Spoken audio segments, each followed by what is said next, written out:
Hi, I'm Eddie. I don't chase the Smashing Pumpkins excessively, clearly. And today, we're looking at the Marshall JMP-1 and the Alesis 3630 compressor. Now, I am doing these both together because together, they're what make the main rhythm sound for Mellon Collie and the Infinite Sadness. And today I want to mostly focus on the rhythm sound.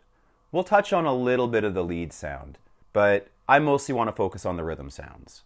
And one thing that I think is going to become clear as we're moving through this video is that while sonically it's a departure from Siamese Dream, there's not a massive change in the gear used. Mellon Collie and the Infinite Sadness was a big departure from their last album, Siamese Dream.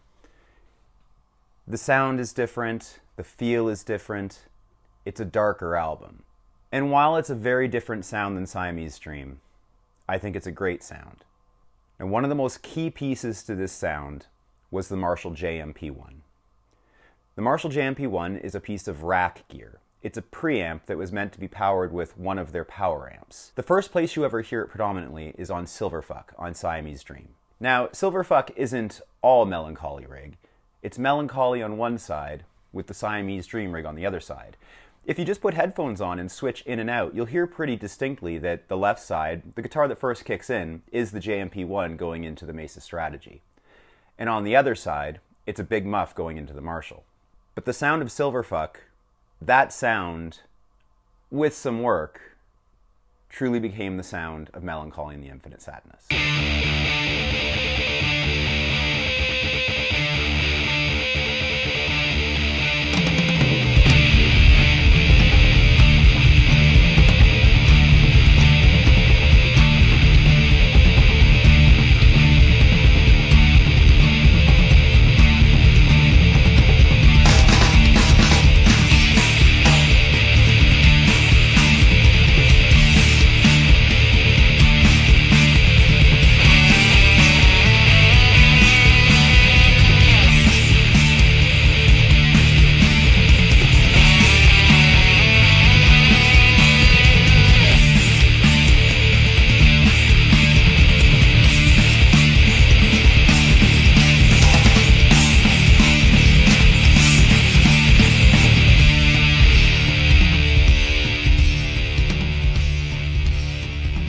So today, I want to show you the different sounds of Mellon Collie using the Marshall JMP-1 and an Alesis 3630 compressor.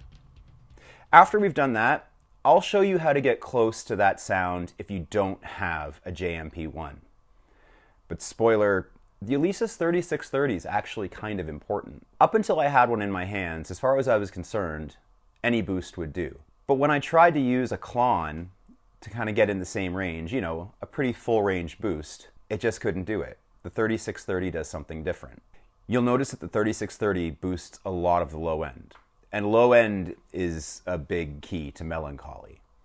Part of the sound of Mellon Collie comes from something called the deep extend function on the Strategy 500. Now the deep extend function is activated through a 1/4 inch jack on the back. It's kind of confusing. You'd think maybe you plug a speaker into it or something, but that's not how it works. It was originally designed to be controlled by the Mesa tri-axis preamp, which is another piece of rack gear used for Mellon Collie.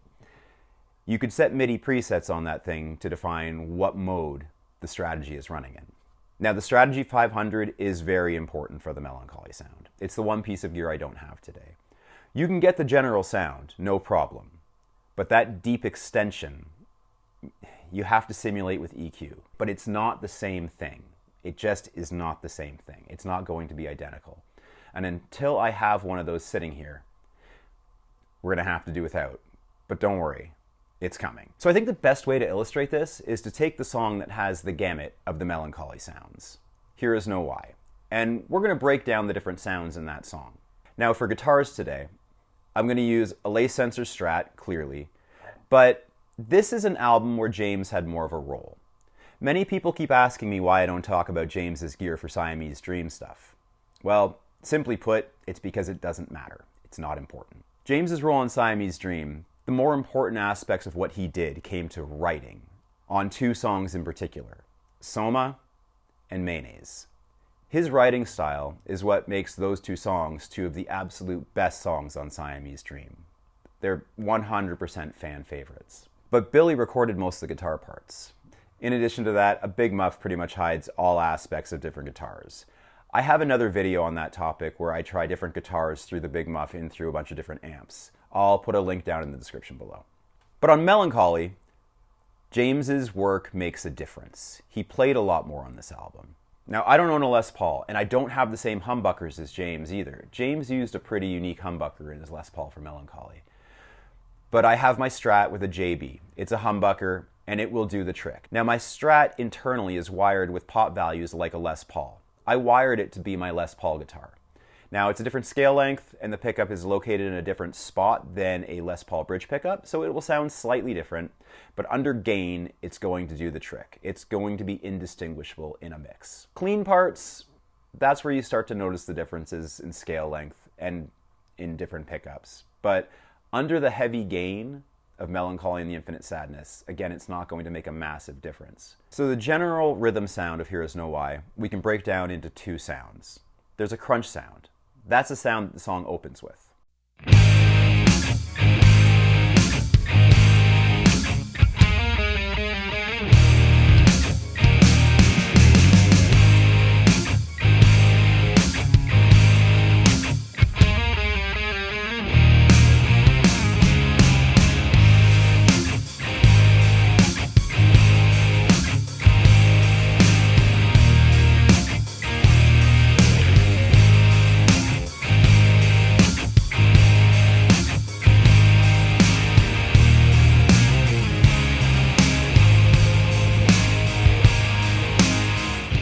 Siamese Dream was all G12M70, but Mellon Collie is a blend of G12T75s and G12M70s.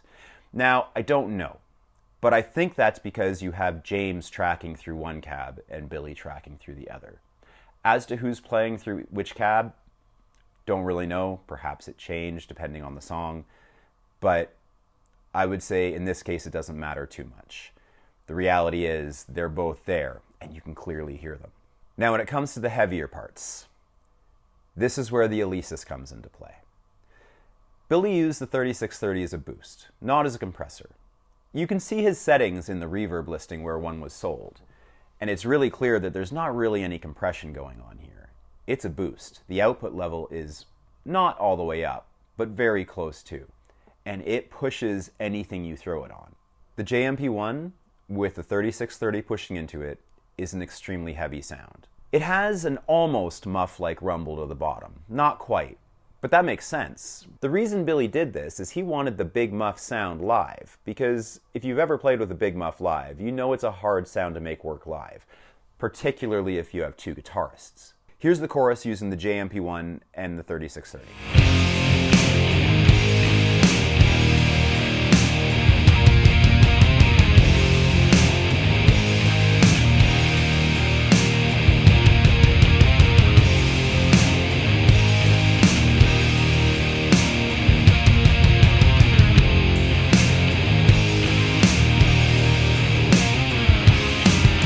If you like the video so far, do me a favor. Hit subscribe and hit like. A lot of you have subscribed lately, and it's been a huge help. It's helping me build a business and build this channel, and it's allowed me to make more content. You've noticed that I've been making videos every week lately, and I've been able to do live streams once a week. And that's all because you folks have been subscribing and liking. If you're already subscribed to the channel, do me a favor and leave a comment. Commenting is huge in terms of fighting the evil algorithm. All right, let's keep going. Now it's close. We're very close to the recorded sound at this point. You're going to notice that the very, very low end of that isn't quite right. That's the deep extension of the strategy. We really need the deep extend to really get the sound. Now, one of the difficulties of the Strategy 500 is there was only about 1,000 of them made. So the folks that have them, you're lucky. Don't get rid of it. Hold on to it. But I have a plan for that. We'll deal with that later. Let's do the overdubs. The overdubs were famously done with the Siamese Dream rig. So let's do that.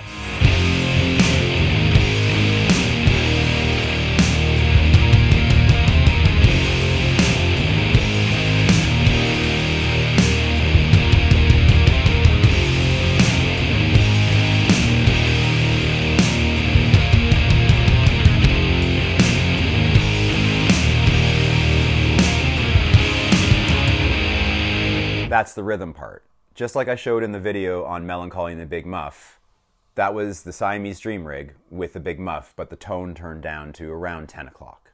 Now the only thing we're missing is the octave overdubs. The octave chords on that part, they're played in the rhythm, but they're also played as overdubs, and they go into this little lead line in the chorus. So let's lay that down.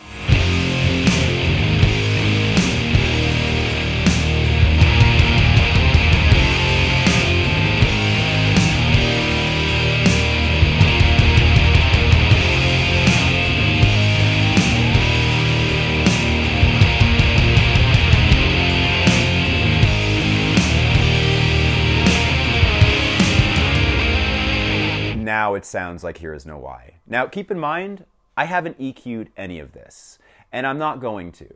At the end of the video, I'll show you somewhere else you can go to hear this in its fully mixed form. So now, what if you don't have a Marshall JMP-1? Well, you have a couple choices. You can use a plugin if you're just recording. I did a video on this already. It was the very first Mellon Collie sound video I did. I'll put a link to that in the description below. But if you want to play in the room, the plugin probably won't do the trick for you.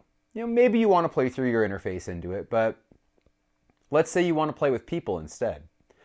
So the one thing I'd suggest you have is a Marshall type sounding amp. Now I'm going to use my little JSIM-800 combo, but I'm going to plug into the high gain input instead. I've set the preamp gain all the way to 10, and I've turned the master down from 10. The master on 10 trick used for Siamese Dream recording, it doesn't work so good for gain. It just ends up mudding things up. So I've got it around 6, 7. I'm playing through impulse responses instead because I'm going to go under the assumption we don't have G12M70s or a bunch of Siamese Dream or Mellon Collie gear. I'm also just going to use my Strat with a humbucker because I think that's also in some ways a bit more realistic. As for the rest of the EQ, well, I turn the treble up. For Siamese Dream, I always have it at 0 or 1. Now it's on 7. The mid-range, it's around 4. The bass is all the way up on 10 on this amp, and the presence is on 9. Now you're going to want to tailor this depending on what kind of amp you have. The next thing you're going to need is a boost. Now, the one piece of Mellon Collie gear I'm going to use here is the 3630. These things are cheap. 3630s are viewed as some of the worst rack compressors you can get. And I don't really know. I haven't used it as a compressor yet. I've only been using it for Mellon Collie stuff. But as a boost, it's fantastic. And you can pick these up for very, very cheap. This is Here Is No Why through the JSIM-800.